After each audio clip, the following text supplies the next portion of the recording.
ప్రభువైన యేసుక్రీస్తు నామములో మీ అందరికీ వందనాలు తెలియజేస్తున్నాను. ఈ సమయంలో మనం ఒక గొప్ప మిషనరీ గురించి తెలుసుకుందాం. దీని ద్వారా మనం అందరం ఆత్మీయంగా బలపడాలని కోరుకుంటున్నాను. అయితే చీకటి కాండమైన ఆఫ్రికాలో ఒక వ్యక్తి దేవుని బిడ్డగా తన యవ్వన కాలంలో దేవుని యేసుక్రీస్తుగా నిజమైన రక్షకుడిగా అంగీకరించుకున్న ఒక వ్యక్తి ఆఫ్రికా ఖండానికి వెళ్ళి అక్కడ ఏ రీతిగా సేవ చేశారో, అనేక మందిని దేవుని వైపు తీసుకురావడానికి ఆయన ఏ రీతిగా ప్రయత్నం చేశారో మనము ఈ యొక్క సందర్భం ద్వారా, ఈ కథ ద్వారా తెలుసుకుందాం.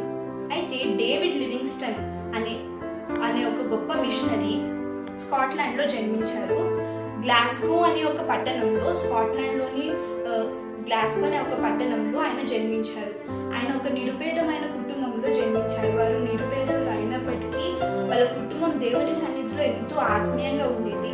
చిన్ననాటి నుండి వాళ్ళ తల్లిదండ్రులు డేవిడ్ లివింగ్స్టన్ని ఎంతో ఆత్మీయంగా పెంచారు.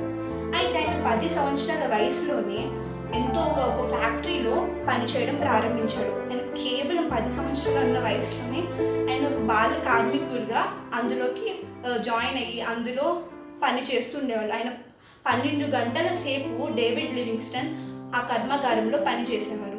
అయితే ఉదయం 6 గంటల నుండి రాత్రి 8 గంటల వరకు ఆయన పనిచేసేవారు. 8 గంటలకి ఇంటికి రాగానే 8 గంటల నుంచి 10 గంటల వరకు రాత్రి బడిలో ఆయన చదువుకునేవారు. ఆయనకి సైన్స్ అన్న, ట్రావెల్ బుక్స్ అన్న చదవడం అంటే చాలా ఇష్టం. అయితే ఆయన 2 గంటలు రాత్రి బడిలో చదువుకొని ఇంటికి వచ్చాక కూడా చదువుతూనే ఉండేవాడు. ఎందుకంటే ఆయనకి చదువు అంటే చాలా ఇష్టం డేవిడ్ లివింగ్స్టన్కి. అయితే అట్లా చదువుతూనే వాళ్ళ మమ్మీ వచ్చి అర్ధరాత్రి పూట బుక్ ఆయన చేతిలో నుంచి తీసేసి ఇంకా ఆపు పొడుకు అని చెప్పేంతవరకు ఆయన చదువుతూనే ఉండేవారు. అయితే అంత ఆసక్తితో డేవిడ్ లివింగ్స్టన్ పెద్దగా అవుతూ వచ్చాడు. తన యవ్వన ప్రాయంలో యేసయ్యనే తన సొంత రక్షకుడిగా స్వీకరించి అదే సమయంలో ఆయన ఉద్యోగం చేస్తూ ఆయన ఆ ఉద్యోగం డబ్బులతోటి కూడబెట్టుకున్న ధనంతో ఒక డాక్టర్ చదువును ఆయన చదివారు. MBBS ఆ చదువును ఆయన చదివి ఆయన ఎంతో మెడిసిన్ చదువును అభ్యసించి గొప్ప డాక్టర్ అయ్యాడు. అయితే ఆయన లండన్ మిషనరీ సొసైటీ ద్వారా చైనాకు వెళ్ళాలని ఆశించాడు. అయితే మనుషులుగా మనకి కొన్ని ఆలోచనలు ఉంటాయి, కానీ దేవుని ప్రణాళిక, చిత్తం అనేది వేరేగా ఉంటుంది. అయితే తర్వాత ఫస్ట్ ఆయన చైనాకి వెళ్ళాలనుకున్న డేవిడ్ లివింగ్స్టన్ మెల్లి తన మనసు మార్చుకొని లండన్ మిషనరీ సొసైటీ ఆయనని సౌత్ ఆఫ్రికాకి పంపించింది. అక్కడ సౌత్ ఆఫ్రికాలో రాబర్ట్ మోఫట్ అనే ఒక మిషనరీ అప్పటికే కొన్ని సంవత్సరాల నుంచి అక్కడ కురుమన్ అనే ఒక గ్రామంలో మిషనరీ సెంటర్లో ఆయన పనిచేస్తున్నారు. ఆయన శిష్యరికంగా డేవిడ్ లివింగ్స్టన్ అక్కడ పంపించాలని అనుకున్నారు. అయితే డేవిడ్ లివింగ్స్టన్ అక్కడికి వెళ్ళారు. అక్కడికి వెళ్ళి అక్కడ కొన్ని రోజులు ఉండగానే ఆయన మనసు మాత్రం బేచోన్ అనే ఒక ట్రైబల్ తెగ వైపు ఆయన మనసు మళ్ళీ అక్కడ సేవ చేయాలి. అది కూడా సౌత్ ఆఫ్రికా ఉత్తర భాగంలో ఉంటుంది. అయితే అక్కడ సేవ చేయాలని తనకి ఎంతో తలాంతులు కలిగి, అయితే అక్కడ మిషనరీస్ అందరినీ అక్కడ కురుమన్ ఆ మిషనరీ సెంటర్ని వదిలిపెట్టి 6 నెలలు ఆ బేచోన్ అనే ఒక గ్రామంలో అక్కడ ఉన్న తెగ వాళ్ళ దగ్గర ఆయన మిషనరీ సేవ చేయడం ప్రారంభించినప్పుడు ఆయన అక్కడ సేవ చేస్తే సరిపోదు, అక్కడ వాళ్ళ భాషను నేర్చుకోవాలి, అక్కడ వాళ్ళ జీవన విధానం, లైఫ్ స్టైల్, అలాగే లాస్ని, చట్టాలను తెలుసుకోవాలని అక్కడ 6 నెలలు అక్కడ స్టడీ చేశారు. అక్కడ స్టడీ చేసినప్పుడు ఆయనకు ఒక 2 విషయాలు అర్థమయ్యాయి. ఏంటంటే ఆయన అక్కడున్న స్లేవరీని తీసివేయాలనుకున్నాడు, అక్కడున్న బానిసత్వాన్ని ఆయన తొలగించాలని అనుకున్నాడు. ఇంకొకటి ఏంటంటే అక్కడ ఎంతో మంది దేవుని తెలియలేక ఉన్నారు. అక్కడ ఎంతో మంది ట్రైబల్ పీపుల్ యూరోపియన్స్ తోటి ఎక్స్ప్లోర్ట్ అయ్యి, అంటే ఐరోపియా ఖండంలోని మనుషుల ద్వారా అక్కడ వాళ్ళని చిన్న వస్తువులకే అక్కడ మనుషుల్ని వెలకట్టే వాళ్ళనమాట. అక్కడ ఎంతో బహుభయంకరమైన అదొక పాపం, అంటే మనుషుల్ని చిన్న వస్తువులకి అమ్మేస్తుండేవాళ్ళు. అలాంటి ఒక బానిసత్వం ఉందని ఆయన తెలుసుకున్నాడు. ఇంకొకటి ఏంటి అక్కడ ప్రాబ్లం అని ఆయన చూసినప్పుడు, మధ్య ఆఫ్రికాకి వెళ్ళేందుకు దారులు అప్పటి వరకు ఏమీ కనుగొనలేదు. అప్పటి వరకు ఉన్న మిషనరీస్ కానీ, క్యాథలిక్ చర్చెస్ కానీ తీరాల వరకే వాళ్ళ సంఘాలను స్థాపించారు. లోపలికి రూట్స్ని ఎవ్వరు ఫైండ్ అవుట్ చేయలేదు. ఈ బానిసత్వము ఇంకా ఈ మార్గాలు మధ్య ఆఫ్రికాకి వెళ్ళడానికి మార్గాలు ఇవి రెండు మూయబడి ఉన్నాయి. సో ఇది అక్కడున్న సమస్యలని డేవిడ్ లివింగ్స్టన్ అర్థం చేసుకొని ఈ సమస్యను ఎట్లాగైనా తీర్చాలని ఆలోచన కలిగి ఉన్నప్పుడు అదే టైంలో రాబర్ట్ మోఫట్ ఎవరికైతే ఆయన ఒక శిష్యుడిగా వెళ్ళారో వాళ్ళ కూతురైన మేరీ మోఫట్ తోటి డేవిడ్ లివింగ్స్టన్కి వివాహం జరిగింది. అయితే డేవిడ్ లివింగ్స్టన్కి వివాహం అయినప్పుడు మేరీ మోఫట్ కూడా డేవిడ్ లివింగ్స్టన్ని ఎంతో ప్రోత్సాహపరుస్తూ ఉండేది. అంటే ఆయనని దేవుని సన్నిధిలో ఇంకా నువ్వు వెళ్ళు, నువ్వు అనుకున్నవన్నీ యేసయ్య నీకు సహాయం ఉంటారు, ఆయనకు అనేకమైన లోగా ఫీల్ అయినప్పుడు అంటే ఇంకా అప్పుడు చాలా మంది ఆఫ్రికన్ పీపుల్ తోటి ఆయన స్ట్రగుల్ అంటే ఎంతో పోరాటాలు ఫేస్ చేస్తున్నప్పుడు అప్పుడు ఆమె ఎంకరేజ్మెంట్ ఇస్తూ ఉండేది మేరీ మోఫట్. అయితే ఆ మేరీ మోఫట్ తర్వాత వాళ్ళకి డేవిడ్ లివింగ్స్టన్కి మేరీ మోఫట్కి పిల్లలు జన్మించాక ఇంకా వీళ్ళు ఇక్కడ ఉండడం మంచిది కాదు, ఇక్కడ ఎన్వైరన్మెంట్, ఇక్కడ పరిస్థితులు వీళ్ళకి అనారోగ్యాన్ని కలిగిస్తున్నాయని అర్థం చేసుకొని డేవిడ్ లివింగ్స్టన్ 1852లో మేరీ మోఫట్ని అలాగే వాళ్ళ పిల్లలని ఇంగ్లాండ్కి పంపించేసినప్పుడు ఆయన సెంట్రల్ ఆఫ్రికాకు మధ్యకి సీ రూట్ ఒక రూట్ని ఫైండ్ అవుట్ చేయడానికి మధ్య ఆఫ్రికాకి ప్రయాణం మొదలుపెట్టాడు. 2 సంవత్సరాల సుదీర్ఘమైన ప్రయాణం తర్వాత 1854లో మధ్య ఆఫ్రికాలోని మకాలో అనే ఒక తెగవారి దగ్గరికి డేవిడ్ లివింగ్స్టన్ వెళ్ళారు. డేవిడ్ లివింగ్స్టన్ అక్కడికి వెళ్ళి జంబోసి అనే నది ద్వారా ఇంగ్లాండ్కి సీ రూట్ కనుగొన్నాడు. అయితే జంబోసి అనే నది నుంచి ఇంగ్లాండ్కి సీ రూట్ కనుక్కునే తర్వాత ముందు ఆయన 2 సంవత్సరాలమైన సుదీర్ఘమైన ప్రయాణం చేసినప్పుడు ఆయనకి ఎంతో క్రూరమైన మృగాల గుండా, క్రూరమైన మనుషుల గుండా, దట్టమైన అడవుల నుంచి ఆయన ప్రయాణం చేశారు. అంటే ఆ మార్గాన్ని మధ్య ఆఫ్రికాకి ఆయన కనుగొన్నాడు, సౌత్ ఆఫ్రికా నుంచి మధ్య ఆఫ్రికా వరకు. ఆ సమయంలో ఆయన ఎంతో ఆయన ఆరోగ్యం క్షీణించిపోయింది. అయితే ఆయన అక్కడ మకోలో అనే తెగవారి దగ్గర ఆయన 3 నెలలు విశ్రాంతి తీసుకుని తర్వాత అక్కడ నుంచి జంబోసి అనే నది నుంచి ఆయన ఎక్కడి వరకు ఇంగ్లాండ్ వరకు ఒక సీ రూట్ని కనుగొన్నాడు. ఆ నది మార్గాన ఇంకా సీ ద్వారా అక్కడ ఒక సీ రూట్ని కనుగొని ఇంగ్లాండ్కి గొప్ప పేరు తెచ్చారు. ఎందుకంటే ఆయన స్కాట్లాండ్ అంటే ఇంగ్లాండ్లో ఉంది. సో అక్కడ ఇంగ్లాండ్ యువరాణి అయిన క్వీన్ విక్టోరియా ఈ డేవిడ్ లివింగ్స్టన్ని అప్రిషియేట్ చేసి బ్రిటన్ రాయబారిగా తను ఉండాలని నిశ్చయించింది. ఎందుకంటే లండన్ మిషనరీ సొసైటీ ఆయన మిషనరీ పనులు చేయట్లేదని, ఆయన సువార్త ప్రకటించట్లేదని, ఈయన అన్వేషణలోనే తన సమయం అంతా వృధా చేస్తున్నారని వాళ్ళు రాంగ్ అభిప్రాయించి మేము మీకు సపోర్ట్ చేయము అని డేవిడ్ లివింగ్స్టన్కి తెలియజేయనప్పుడు ఆయన బ్రిటన్ రాయబారిగా, ఎందుకంటే ఆయన ఈ అన్వేషణ అంతా చేయడానికి ఒక గొప్ప ఆంతర్యం దాగి ఉంది. ఎందుకు ఆయన మిషనరీ సేవ చేయకుండా ఈ అన్వేషణలు చేస్తున్నారు, గొప్ప ఆంతర్యం దాగి ఉంది. అది తెలియక లండన్ మిషనరీ సొసైటీ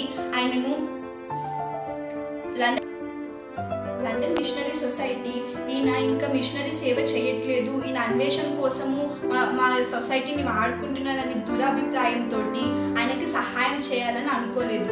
అప్పుడు ఇంగ్లాండ్ ప్రభుత్వం ఆయనని రాయబారిగా ఎంచుకుంది.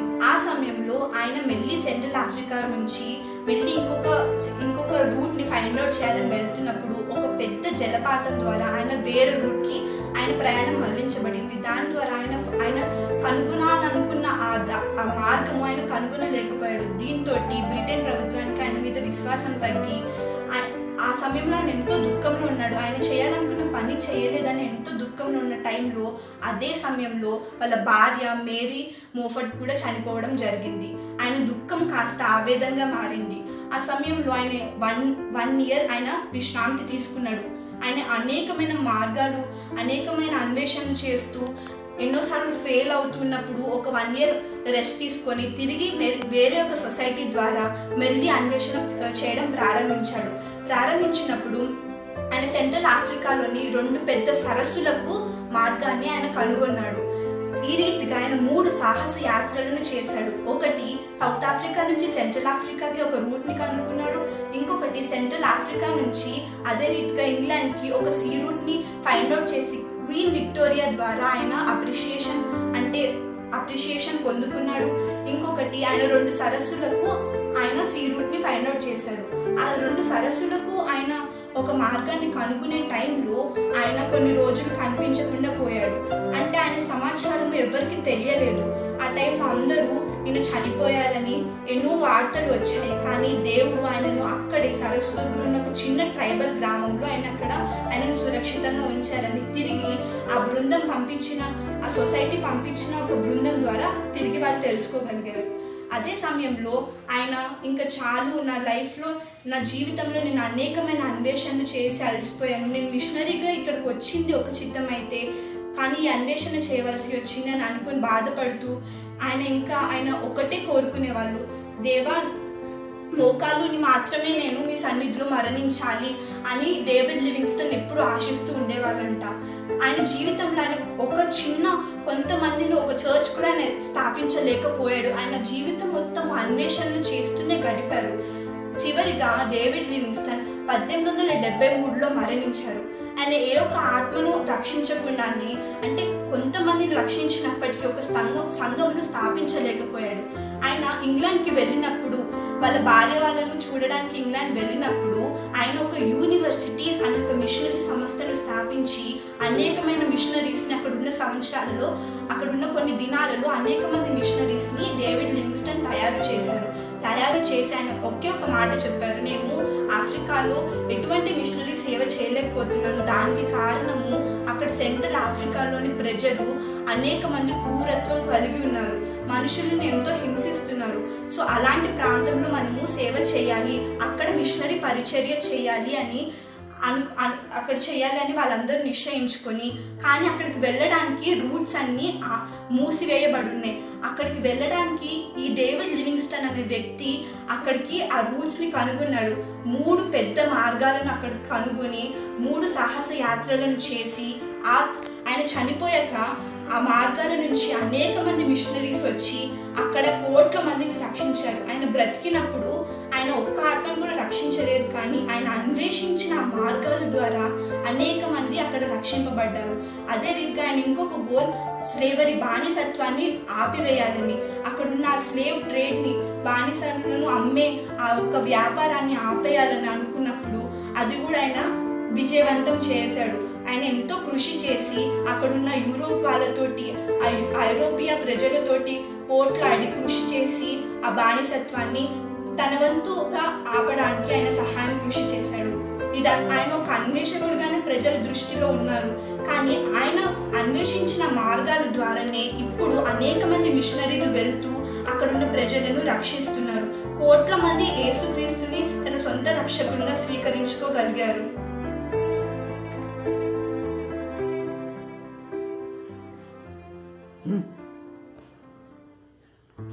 అయితే డేవిడ్ లివింగ్స్టన్ 1873లో చనిపోయినప్పుడు ఆయన శరీరం మొత్తము ఇంగ్లాండ్ సొసైటీ వాళ్ళు, ఆ మిషనరీ సొసైటీ వాళ్ళు వచ్చి వాళ్ళు ఇంగ్లాండ్కి తీసుకెళ్ళిపోయినప్పుడు డేవిడ్ లివింగ్స్టన్ అక్కడ సేవ చేసిన ప్రజలు వాళ్ళందరూ ఏమన్నారంటే, వద్దు, ఈ డెడ్ బాడీని, ఈ శవాన్ని ఇక్కడే ఉంచండి అని చెప్పినప్పుడు,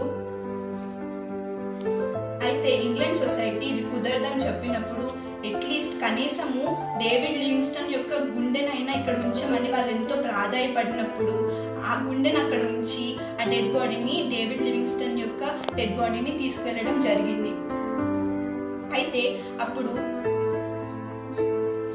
ఆయన గుండెను అక్కడ ఉంచమన్నప్పుడు వాళ్ళందరూ ప్రాధాయపడినప్పుడు అక్కడ ఉంచారు. ఎందుకంటే డేవిడ్ లివింగ్స్టన్ వాళ్ళు అక్కడ స్లేవరీ, అక్కడ బానిసత్వాన్ని ఆపడానికి ఎంతో కృషించారు. అలాగే ఆయన అది చేస్తూనే దేవుని ప్రేమను ఎంతో వాళ్ళకి చూపించారు. ఆయన ఒక వైద్యుడిగా అక్కడ ఎంతో మందికి సేవలు చేశారు. ఈ విషయాలన్నీ అక్కడ ప్రజలు కదల్చబడ్డాయి. ఆయన చూపిన ప్రేమ ద్వారా కూడా అనేక మంది దేవుని రక్షించగలిగారు. అదే రీతిగా మనము బ్రతుకున్నప్పుడే ఈ డేవిడ్ లివింగ్స్టన్ ద్వారా మనం ఏం నేర్చుకోవాలంటే, మనం బ్రతుకున్నప్పుడే కాదు, మనం చనిపోయాక కూడా మనం చేసిన పనులు అందరికి ఇమ్మోర్టల్గా ఉండాలి. అంటే మనం చనిపోయినప్పుడు కూడా అందరికీ అది గుర్తుండిపోవాలి. ఆయన బ్రతుకున్నప్పుడు ఆయన ఒక సంఘాన్ని కూడా స్థాపించలేకపోయాడు. కానీ ఆయన చేసిన కృషి ద్వారా, ఆయన చూపిన కృప ద్వారా ఈనాడు అక్కడికి అనేక మంది మిషనరీస్ వెళ్తూ అనేక మంది కోట్ల మందిని రక్షించగలుగుతున్నారు. సో మనం కూడా ఒక మంచి సాక్ష్యం కలిగి ఉండాలి. మనం బ్రతుకున్నప్పుడే కాదు, మనం చనిపోయాక కూడా మనం చూపిస్తున్న ప్రేమని అనేక మంది ఆ ప్రేమ ద్వారా రక్షింపబడాలి. డేవిడ్ లివింగ్స్టన్ జీవితంలో కూడా అదే జరిగింది. ఈ రీతిగా మనం డేవిడ్ లివింగ్స్టన్ లాగా జీవించాలని, ఆయన ఏ రీతిగా అయితే సుదీర్ఘమైన ప్రయాణంలో ఆయనకు అనేక మంది క్రూర మనుషులు ఆయనను బాధ పెట్టిన, క్రూరమైన మృగాలు ఆయనను తినివేసిన, ఆయన మాత్రము చివరి వరకు పోరాడుతూనే ఉన్నారు. సో ఆ రీతిగా మనం చివరి వరకు దేవునిలో పోరాడాలని, మన ప్రేమ ద్వారా అనేకమైన ఆత్మలు రక్షింపబడాలని ఈ మిషనరీ స్టోరీ ద్వారా తెలుసుకున్నాం. ఈ మాటలు విన్న మీరు డేవిడ్ లివింగ్స్టన్ ఈ మాదిరిగా తీసుకొని ఎంతో మంది ముందు సాక్షాత్కంగా జీవిద్దామని ఆశిస్తూ దేవుడు ఈ మాటలు